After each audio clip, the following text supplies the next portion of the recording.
14장 16절 17절.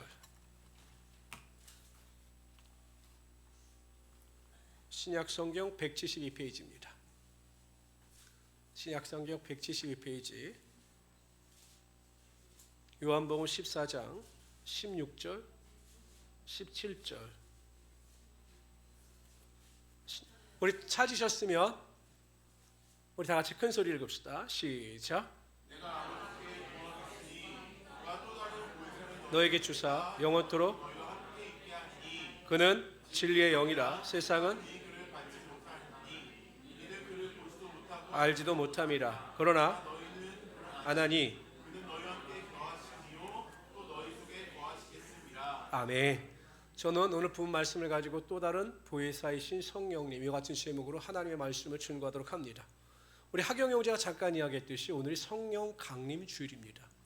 보통 여러분 사도행전에 보면 마가의 다락방에 성령의 능력이 임하죠.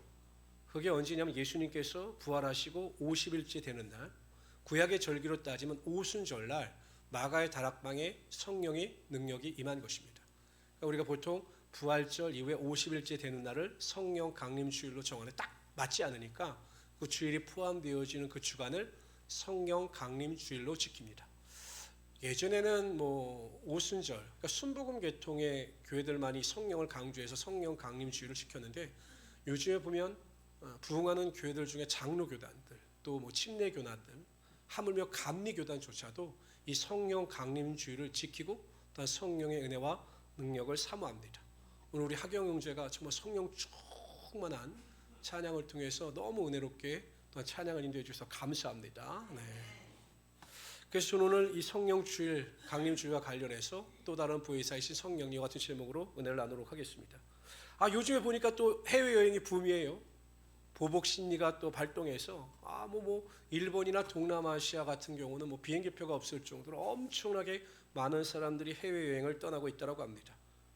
물론 요즘에는 젊은 분들 같은 경우는 모바일로 통역이나 번역기를 사용해서 혼자 여행 떠나는 걸 그리 어렵지 않게 생각하더라고요. 그렇지, 하경 형제? 네. 내가 보니까 젊은 사람들은 혼자 여행을, 배낭여행을 떠나요. 가보니까 다 통역해주고 번역해 주더라고요. 근데 저는 솔직히 자신이 없습니다. 저보러 유럽 여행을 혼자 가십시오 하면 아무리 돈을 많이 줘도 못 갈 것 같아요. 왜냐하면 낯설고 또 할 수 있는 일이 별로 없거든요. 그래서 가끔은 사람들이 해외여행을 두렵지 않게 떠날 수 있는 이유 중에 하나가 무엇이냐면, 해외여행을 떠나게 되면 그곳에 있는 가이드가 모든 것을 안전하게 다 인도해주고 책임져 주기 때문에, 그래서 사람들이 연세를 들어도 우리가 해외여행을 자유롭게 할 수가 있는 겁니다. 제가 보혜사이신 성령님을 어떻게 쉽게 설명할까 고민하다가, 그래, 가이드와 같은 역할을 성령께서 하신다고 해도 무방하겠구나. 왜냐하면 우리의 인생이라고 하는 것은 항상 미지입니다. 당장 내일 우리에게 어떠한 일이 일어날지를 못하죠.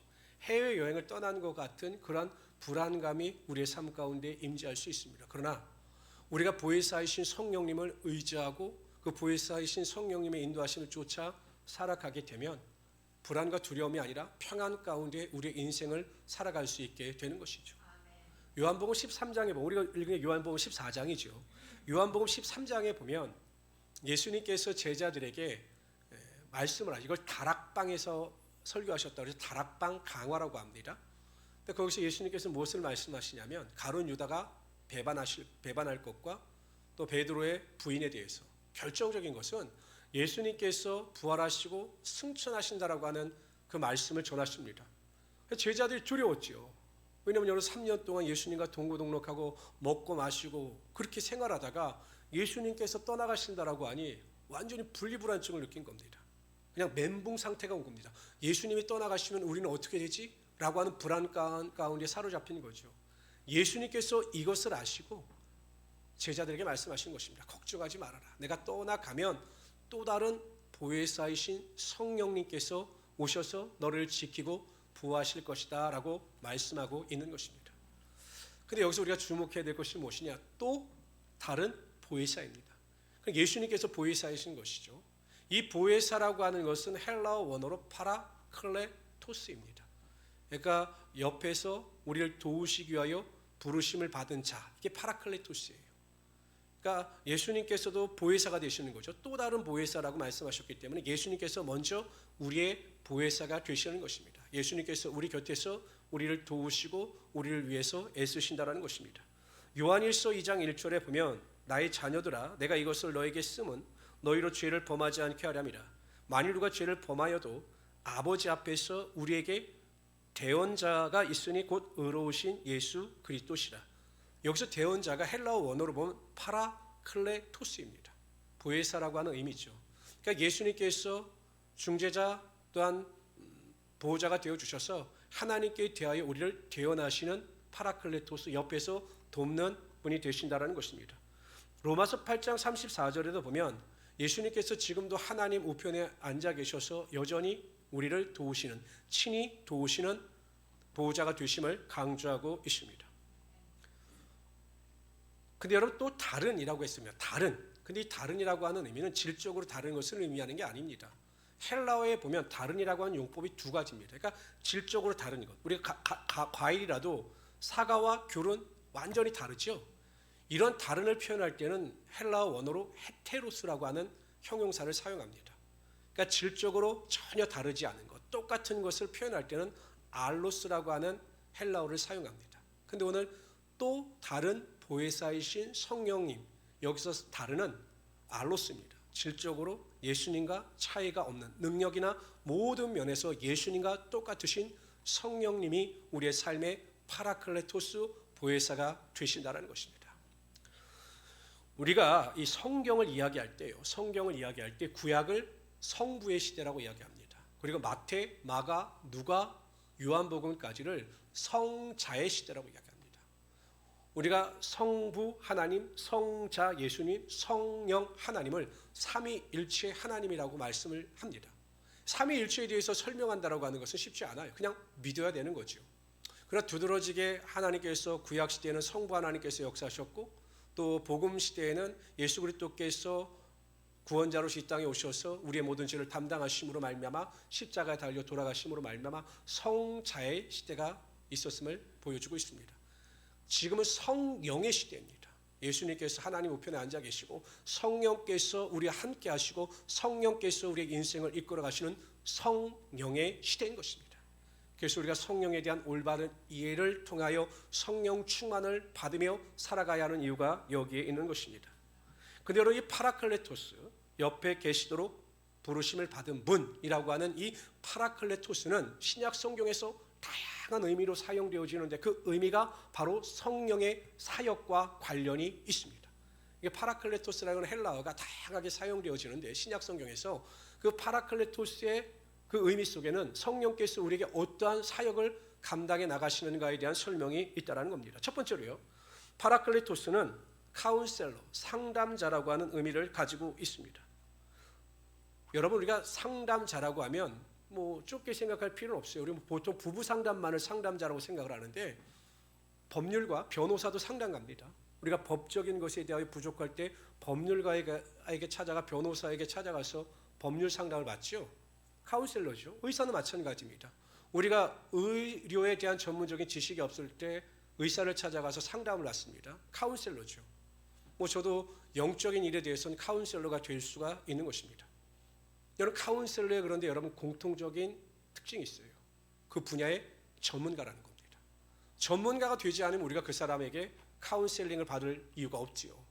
전문가이기 때문에 그 분야인 최고라고 믿기 때문에 우리가 카운셀러를 찾아가 카운셀링을 받는 겁니다. 그런데 에베소서 1장 17절에 보면 성령님에 대해서 이렇게 설명을 합니다. 우리 주 예수 그리스도의 하나님, 영광의 아버지께서 지혜와 계시의 영을 너에게 주사 하나님을 알게 하시고, 성령님은 지혜의 영이시고 계시의 영이신 것입니다. 성령님의 지혜를 따라올 자가 없는 거죠. 그만큼 성령께서는 지혜의 영이 되어 주셔서 우리와 함께 하심으로 말미암아 우리의 삶에 완벽한 카운셀러가 되시는 것입니다. 성경 다음으로 많이 팔리고 있는 책이 여러분 철로역정입니다. 읽어보신 분들은 또 읽어보셨을 수도 있는데 그 저자가 존 버년 목사님입니다. 이 존 버년 목사님이 활동하던 시대에 영국의 왕이 찰스 2세였습니다. 그리고 이 사람은요, 복음 자체를 전하지 못하게 법령을 바꿨습니다. 그러니까 목사들이 예수를 믿어도 복음을 증가하지 못하는 겁니다. 그러나 이 존 보니엄 목사님은 복음에 대한 열정이 있었기 때문에 그럼에도 불구하고 복음을 증가하다가 체포되어 감옥에 투옥이 되었습니다. 근데 그 감옥을 지키는 간수가 보기엔 이 존 보니엄 목사님이 너무 훌륭하신 거예요. 비록 국왕의 미움을 받아서 감옥에 갇혀 있지만 너무 훌륭한 겁니다. 그래서 하루는 몰래 밤에 문을 열어주면서 목사님 가셔서 사모님도 또한 자녀들도 만나고 오세요 라고 문을 열어줬어요. 그래서 존 보니엄 목사님이 감옥에서 나갑니다. 근데 웬걸요, 나간 지 10분 만에 다시 돌아와요. 그래서 간수가 깜짝 놀라서 물었습니다. 아니 무슨 일이 있으셔서 이렇게 갑자기 돌아오셨느냐라고 묻자 존 보니엄 목사님이 그렇게 말씀하십니다. 내가 가면서 기도를 했는데 성령께서 돌아가라 라고 하는 음성을 들려주셔서 돌아왔다라는 거예요. 이건 아닌 것 같아서 내가 돌아왔다라는 겁니다. 다시 감옥에 들어갔죠. 근데 여러분 웬걸요, 1시간 뒤에 국왕이 직접 존 보니엄을 보러 온 겁니다. 그렇게 복음을 증가하지 말라고 했는데 그렇게 끈질기게 복음을 증거한 존 보니엄이 감옥에서 어떻게 지내고 있는지 그 새벽에 찾아온 거예요. 급시. 이런 만약에 존 보니엄 목사님이 그 가족을 만나러 갔다가 국왕이 불시에 찾아왔다면 어떠한 일이 벌어졌는지는 뻔한 것 아니겠습니까? 그래서 이 간수가 가슴을 쓸어내렸습니다. 내가 죽을 뻔했구나. 그리고 나서 이 존 보니엄 목사님에게 이렇게 말씀하셨다고 합니다. 목사님께서 성령의 인도하심을 따라 행동하셨기에 목사님도 살고 나도 살았습니다. 이제 내가 언제 목사님께 가시라 오시라 하지 않을 테니까 목사님의 마음에 비춰오는 성령의 인도하심을 따라 가시고 싶을 때 가시고 오시고 싶을 때 오시기 바랍니다. 이렇게 이야기를 했다라고 합니다. 그러니까 간수가 성령께서 친히 그 존 보니엄 목사님의 인생을 이끌어가고 계심을 보고 체험했던 거죠. 성도 여러분, 성령 충만하게 되면 성령께서 그 감동을 통해서 우리의 삶에 카운셀링을 해주셔요. 우리가 어떠한 일을 선택하고 결정해야 될지, 자녀를 어떻게 양육하고 보호해야 될지, 내가 직장에서 어떻게 생활하고 어떻게 하나님의 영광을 나타낼지를 성령 충만하면 그 성령께서 카운셀러가 되어주셔서 그 방법과 길과 지혜를 우리에게 보여주신다는 것입니다. 그래서 여러분, 성령 충만한 자에게는 성령께서 부어주시는 지혜와 능력이 있게 되어 있는 것입니다. 내 지혜와 능력을 의지하지 않기를 바랍니다. 성령님, 나의 카운셀러가 되어주셔서 내 인생을 이끌어 가시고 가장 좋은 길로, 축복의 길로, 성공의 길로 나를 인도하여 주십시오라고 하면 그 성령께서 시시각각으로 우리의 인생의 마음과 생각을 통하여 우리를 바른 길로, 축복의 길로 인도하여 주실 것입니다. 한편 오늘 본문의 17절에 보면 성령을 카운셀러로서 진리의 영이라고 말씀하고 있습니다. 진리의 영. 여러분, 이 세상에 존재하는 영은 크게 두 가지입니다. 하나는 진리의 영, 이거 두 번째는 미혹의 영입니다. 미혹의 영. 우리가 이 세상을 육신의 눈으로 볼 때는 이해가 안 되는 일이 굉장히 많이 벌어집니다. 여러분, 얼마 전에 우리나라를 사회를 강타했던 그 JM 여러분 그 이단을 이해하십니까? 아니 그렇게 아름답고 그렇게 미래가 창창한 어린 청년들, 여자 청년들이 그 교리에 미혹되어서 그렇게 빠져서 3만 명이나 되는 그 사람들이 그렇게 빠져 사는 것이 이해가 됩니까? 신, 엑스치, 그 말도 안 되는 그 교주가 성령이래요. 이게 이해가 되십니까? 이해가 되지 않아요. 이게 인간의 눈으로 보면 세상 사람들의 관점에서 봐도 말도 안 되는 겁니다. 그런데 이상하죠? 꼭 그런데 미혹되는 사람들은 교회를 다녔던 사람들입니다. 어떻게 그것이 설명하느냐? 진리의 영이 아니라 미혹의 영을 통해서 잘못 선택하고 결정하기 때문에 잘못 카운셀링을 받았기 때문에 미혹의 영으로 넘어지고 마는 것입니다. 지금 이 시대가 그런 시대입니다. 점점 미혹되어져서 잘못된 길을 걸어가는 사람들이 많아요. 진리의 영이 아니라 미혹의 영을 쫓아 교회를 다니면서도 여전히 잘못된 길을 걸어가고 있는 분들이 많다라는 것입니다. 성령 충만하게 되면, 거룩한 성령의 능력이 임하게 되면 성령께서 우리의 진리의 영이 되시고 카운셀러가 되어주셔서 우리를 성령께서 인도하시는 바른 길, 성경 말씀대로 살아갈 수 있는 은혜의 길로 반드시 인도하여 주시는 것입니다. 그래서 우리 성도는 성령 충만을 사모하셔서 항상 진리의 길을 걸어가실 수 있는 우리 성도들 되시기를 주님의 이름으로 축원합니다. 두 번째로요, 파라클레토스 보혜사는 영어로 컴포트, 위로자라고 하는 의미가 있습니다. 그러니까 여러분, 보혜사는요, 성령께서는 어떤 역할을 하시냐면 우리를 위로하시는 성령 하나님이 되시는 것입니다.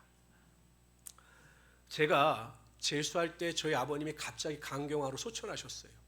너무 허무하게 돌아가셨습니다. 제가 아침에 아버님하고 인사를 하고 웃으면서 헤어졌습니다. 그래서 토요일이었던 것 같아요. 그래서 이제 재수하러 학원으로 도량진으로 갔고, 그때는 여러분 휴대전화가 없으니까 아버님이 돌아가셔도 저희가 연락할 길이 없죠. 강의를 듣고 있으니까. 근데 집에 돌아와 보니까 10시쯤 돌아와 보니까 그냥 돌아가신 거예요.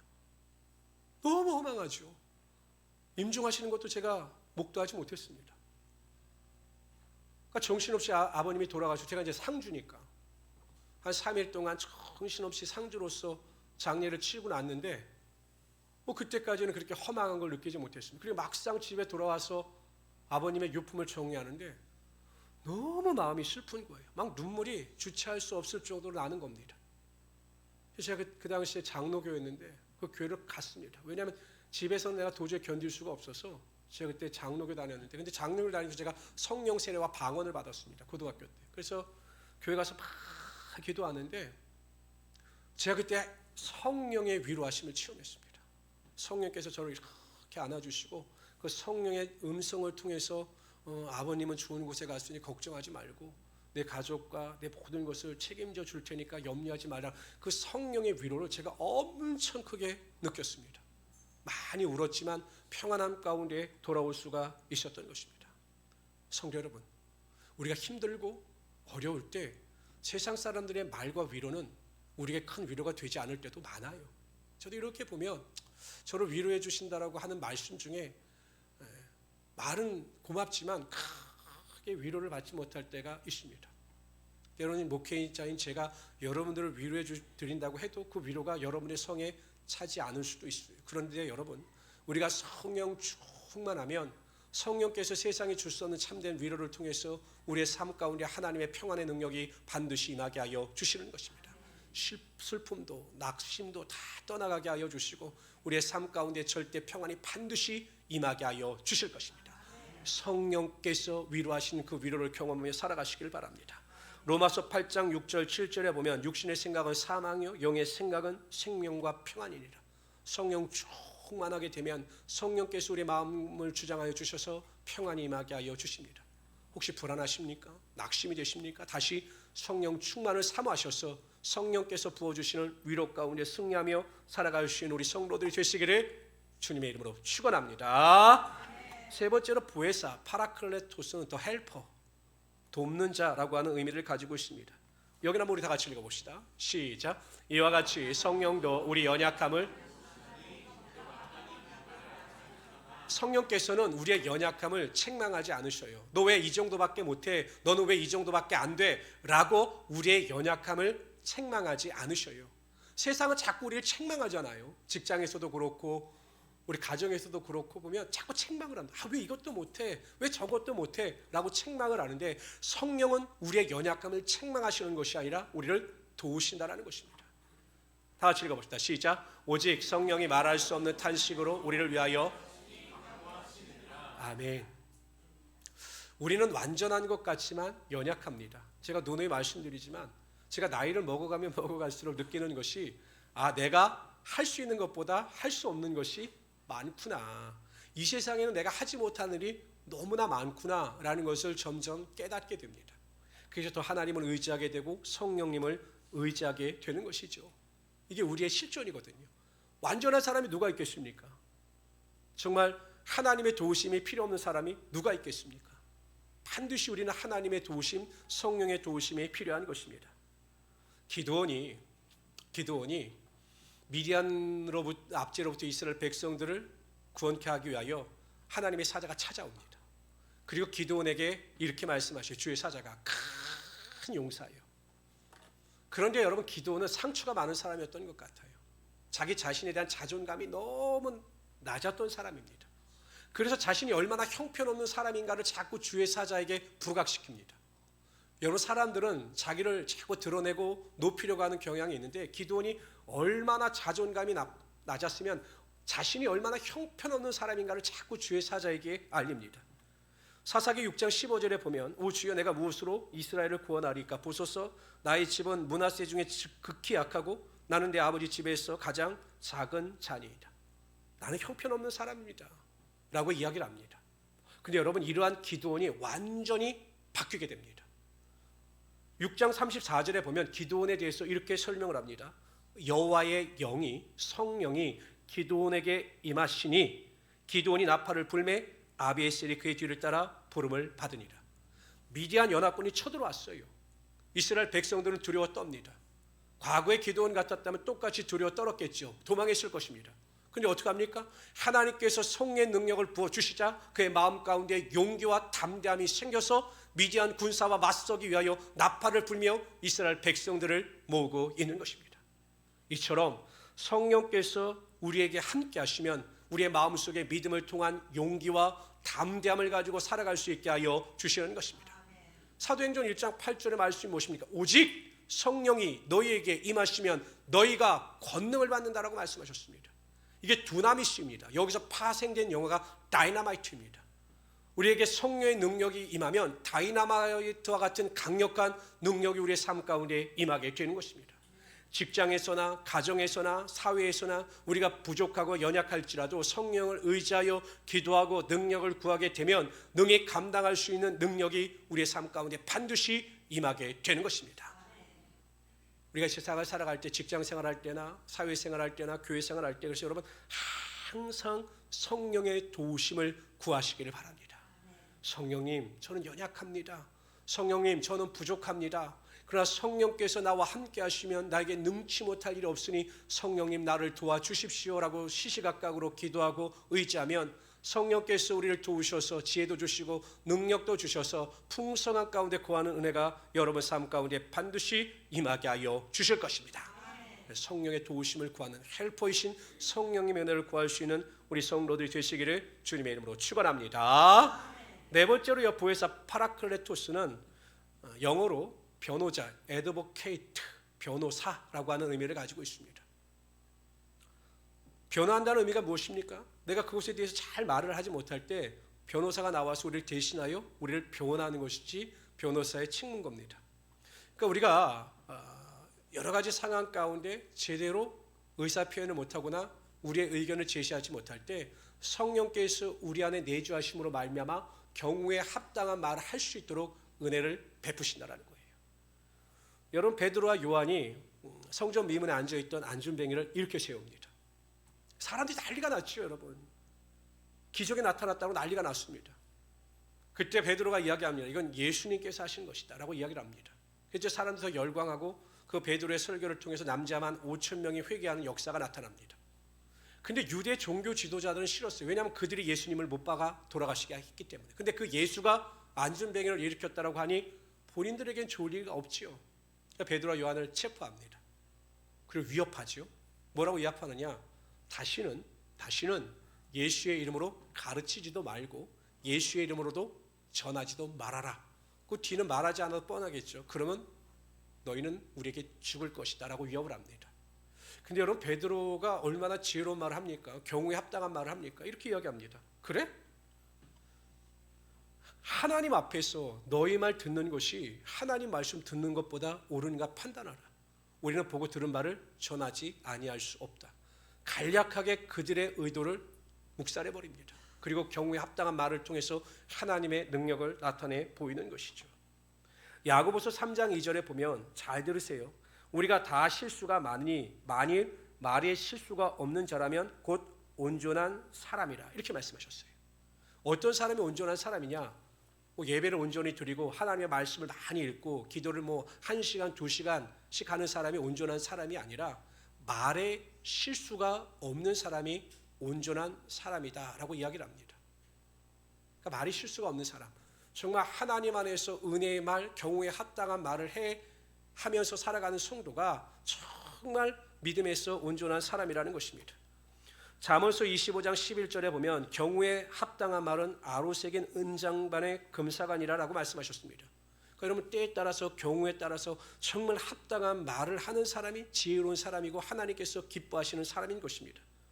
골로새서 4장 6절에 보면 너희 말을 항상 은혜 가운데 소금으로 맛을 냄과 같이 하라. 그리하면 각 사람에게 마땅히 대답할 것을 알리라.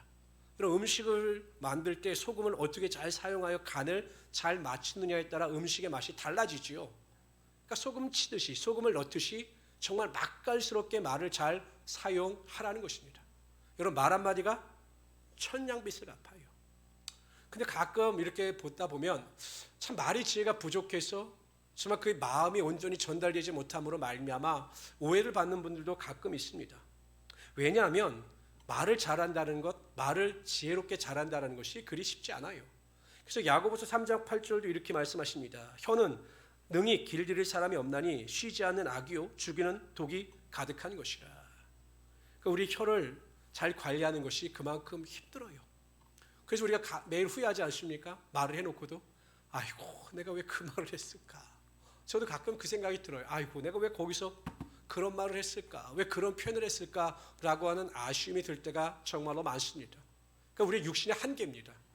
경우에 합당한 말을 하는 것, 은혜로운 말을 하는 것, 축복의 말을 하는 것도 우리가 육신의 생각과 능력으로 할 수가 없어요. 성령께서 충만함 가운데 우리 안에 내주하심으로 말미암아 우리의 입술을 주장하셔야 우리가 경우에 합당한 말, 하나님께서 기뻐하시는 말을 할 수가 있는 것입니다. 성령께서 우리 안에서 친히 변호자가 되어주셔서 우리의 입술을 통해서 신령한 말을 할 수 있게 하여 주시는 거죠. 우리의 의지대로 하는 말이 아니라 성령께서 그 말을 하게 하신다는 거예요. 저도 가끔 여기 상담을 하다 보면 제가 굉장히 깜짝 놀랄 때가 있어요.